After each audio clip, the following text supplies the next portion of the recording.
Yes, Donald Trump e Vladimir Putin, enfim, conversaram. Isso gerou algumas especulações sobre o que pode vir pela frente. Nós vamos fazer aqui algumas análises, primeiro explicando o que de fato aconteceu, explicando quais são as projeções que a mídia está fazendo sobre o que pode acontecer e analisar o que isso de fato significa, o que isso de fato representa.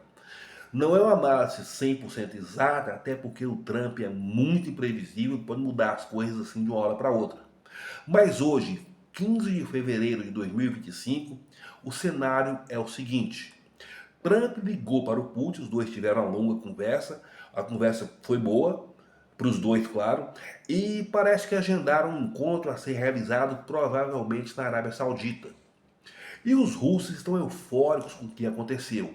Isso é o fato, isso é o que houve até aqui. As projeções que são feitas, que os analistas internacionais estão colocando, é que os dois devem acertar um acordo que praticamente significa a rendição da Ucrânia. Tem dois pontos fundamentais, essenciais, que sem os quais o Putin nem senta para conversar. Primeiro, ele não aceita devolver nem um centímetro do território alcançado até aqui. Ele tomou a Crimeia em 2014 e a partir de 2022 ele tomou cerca de 20% do território ucraniano. Ele não aceita, a Ucrânia vai ter que abrir mão, desistir, esquecer desse território, coisa que a Ucrânia disse que jamais aceitaria, isso pode ser imposto para eles agora. Segundo, proíbe-se a Ucrânia de entrar para a OTAN. Putin também não abre mão disso. São os dois pontos centrais. Haverão outras exigências do Putin, talvez a proibição da entrada da Ucrânia na União Europeia, a desmilitarização do país, ou seja, a Ucrânia não pode ter um exército armado, e até a queda, a remoção de Volodymyr Zelensky do poder. E talvez surjam outras exigências mais, aí a negociação, o Trump é um negociador hábil, vamos ver até onde vai. Esses dois pontos iniciais, não devolver território e a Ucrânia não entrar para a OTAN, isso o Putin não abre mão, tá? Isso é o que se projeta que pode acontecer. Agora, cá para nós, fazendo uma análise, o que aconteceu até aqui? Há uma mudança de foco, porque o Biden se uniu aos europeus e isolou o Putin. O Trump inverte a coisa, ele contorna a Europa e liga diretamente o presidente da Rússia. Primeiro fato aqui, ele desmoraliza a Europa. A guerra de vocês não conseguem resolver, eu vou lá com o Putin e resolvo. Segundo, ele coloca a Rússia de volta ao cenário mundial. A Rússia voltou a ter voz no mundo, que estava completamente isolada.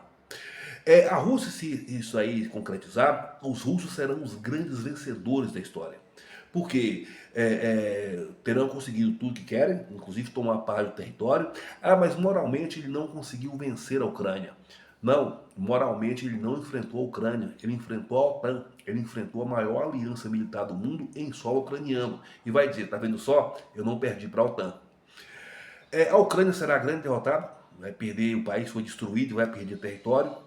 A Europa sai com a fama de inútil na história.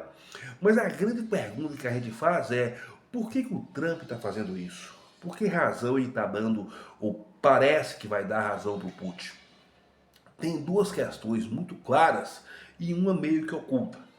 Em termos claros, o Trump quer tirar os Estados Unidos de um cenário de qualquer tipo de conflito. Ele quer tirar o exército americano de lá e não quer participar disso mais. Tá? Fala-se até em se retirar da OTAN. Segundo, ele quer receber de volta aquilo que os Estados Unidos já deram para os ucranianos. Ele falou no valor de 500 bilhões de dólares que já foram investidos. O Trump quer isso de volta. A Ucrânia não tem dinheiro para pagar, lógico. A exigência do Trump, eu quero as riquezas do subsolo, os minerais, os metais, etc. Mas tem um fator oculto.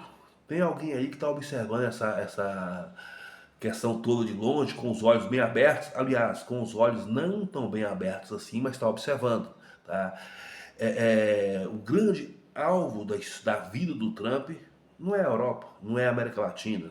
O grande objetivo dele, a obsessão que ele tem é a China. E a China, nesse episódio todo, formou uma aliança quase que siamesa com os russos. Aliás, a China é quem mantém a Rússia hoje. É... O que parece que o Trump quer fazer é puxar o Putin para o lado dele e deixar a China isolada. tá? A China ser um aliado forte. Não sei se o Putin vai cair nisso, o Putin sabe que o Trump é ok, mas o Trump só fica 4 anos, depois virá outro. Enquanto que a China, o Partido Comunista, fica lá por tempo indeterminado. Mas o Trump faz essa manobra, o que é uma manobra perigosa, porque virou uma jurisprudência. A Rússia invade e sai como vitoriosa, a China está de olho em Taiwan faz tempo. Tá? E pode estar se abrindo aí um precedente perigoso. Enfim, essa é a primeira projeção. Nós vamos acompanhar mais de perto o que está acontecendo e para a gente não perder nenhuma informação, é só você se inscrever aqui, Paulo André TV, e nós vamos trocando ideias. Aliás, aproveita, além de se inscrever, comenta aqui o que você acha desse episódio todo.